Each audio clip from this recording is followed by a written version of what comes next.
SCP-269. Brazalete de diálisis. Categoría: seguro.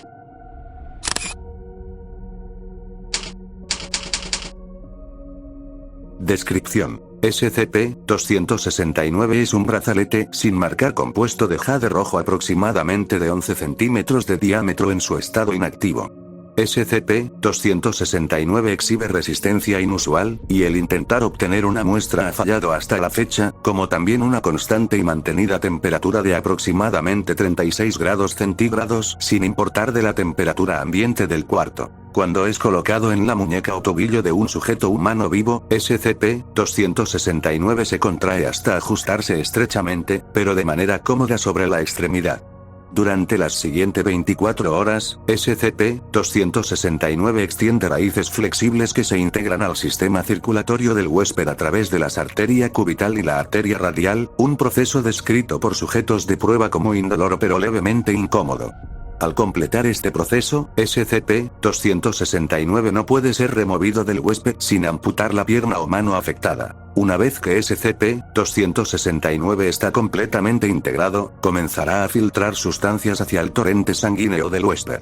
Cómo esto sucede no está completamente entendido, pero el proceso ocurre a través de 3 etapas. En la primera etapa, SCP-269 comenzará a filtrar contaminantes y agentes infecciosos como bacterias y virus de transmisión sanguínea.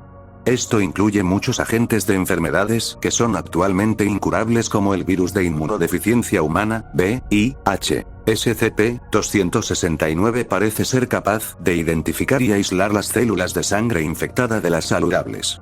Si este proceso resulta en una mejora general en la salud del huésped, el huésped puede resistir los intentos de que SCP-269 sea removido.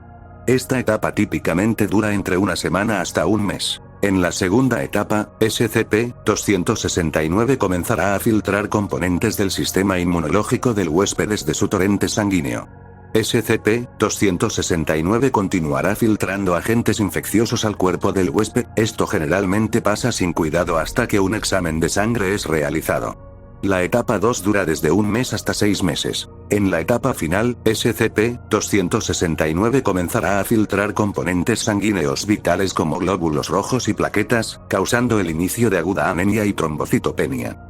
Huéspedes que llegan a la etapa 3 rápidamente se debilitan e invariablemente expirarán dentro de una semana a menos que transfusiones masivas de sangre sean entregadas. SCP-269 llamó la atención de la Fundación siguientes reportes de un civil, un tal señor Censurado. Censurado, había sido curado de síndrome de inmunodeficiencia adquirido, SIDA, y había muerto un poco tiempo después de eso. SCP-269 fue descubierto unido a la muñeca del señor Censurado. y fue asegurado por agentes de la Fundación después de que se descubrió que había integrado SCP-269 a su sistema circulatorio.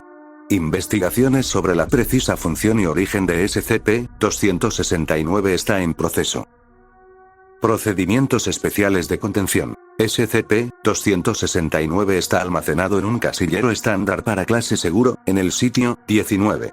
Experimentación con SCP-269 puede solamente ser realizada por personal clase D, y solamente con la previa aprobación de al menos 2 investigadores mayores de nivel 3. Fin del reporte. Sígueme y comenta cuál otro SCP deseas conocer.